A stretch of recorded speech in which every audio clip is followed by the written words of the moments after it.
आपने एक उल्टी बात कही। आपने बोला कि जिस समाज में माँ पूजी जाएगी वहां तो औरत का बुरा हाल होना ही है। मैं आपसे अर्ज करूं, इसका थोड़ा सा अगर आप लोग पेशेंस रखें तो मैं 2-3 मिनट लगूँ। जरूर। होता क्या है कि जब वो बच्चा पैदा होता है तो आप यकीन माने कि बहुत दिनों तक बच्चे को यही नहीं मालूम होता कि वो और माँ दो अलग जिस्म हैं, उसे नहीं पता होता। आप सबने देखा होगा कि बच्चे को आप हिलाते हैं तो सो जाता, आप उसे ज़ोर ज़ोर से थपकते हैं तो सो जाता। अरे बड़े आदमी को आप हिलाएंगे तो जाग जाएगा, बड़े इंसान को आप ऐसे ज़ोर ज़ोर से मारे उसकी नींद टूट जाएगी, बच्चा कैसे सो जाता? उसकी वजह यह है कि बच्चे ने माँ के पेट में धड़कनें सुनी है कॉन्स्टेंटली, दिल की धक धक, जो माँ के दिल की धड़कन थी। तो जब आप उसे ऐसे पैट करते हैं तो उसे वो फीलिंग होती है कि वो धड़कन आ रही है, तो उसे इत्मीनान हो जाता है कि मैं सेफ हूँ, मैं तो वहीं हूँ जहाँ था। जब आप बच्चे को हिलाते हैं तो वो जो जूसेस थे जिनमें वो हिलता था इस तरह से, उसे ऐसा महसूस होता है कि मैं वहीं हूँ, तो मैं सेफ हो जाता। उससे ये अरसे बाद मालूम होता है कि माँ और मैं दो अलग जिस्म हैं, दो अलग इंसान हैं।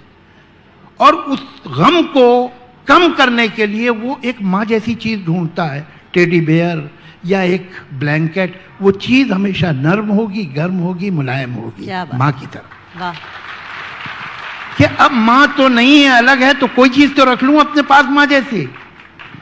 ये बच्चा जब बड़ा होता है तो वो देखता है कि उसकी माँ के साथ जाती है, उसका बाप उसे ह्यूमिलेट कर रहा है, उस माँ की दादी उसे कर रही है, उसकी आंट उसे ह्यूमिलेट, उस घर में वो लड़की, वो औरत जो उसकी माँ है, वो ह्यूमिलेट हो रही है। ये बच्चा चूंकि माँ से किस्मत जुड़ी है तो सोचता है कि मैं बड़े होकर अपनी माँ के लिए कुछ करूँगा, और माँ के लिए उसके दिल में बेपनाह कंपैशन और लव और मोहब्बत पैदा होती है, और वो पूछता है अपनी माँ को। लेकिन जब वो बड़ा हो जाता है तो वो माँ का बेटा तो है, लेकिन अब वो खुद भी मर्द हो चुका है, अब उसे दूसरी औरतों पे जुल्म करना है। तो वो अपने इस पॉजिटिव इमोशन को भी विप बना लेता है और दूसरी औरत पे इस्तेमाल करता है।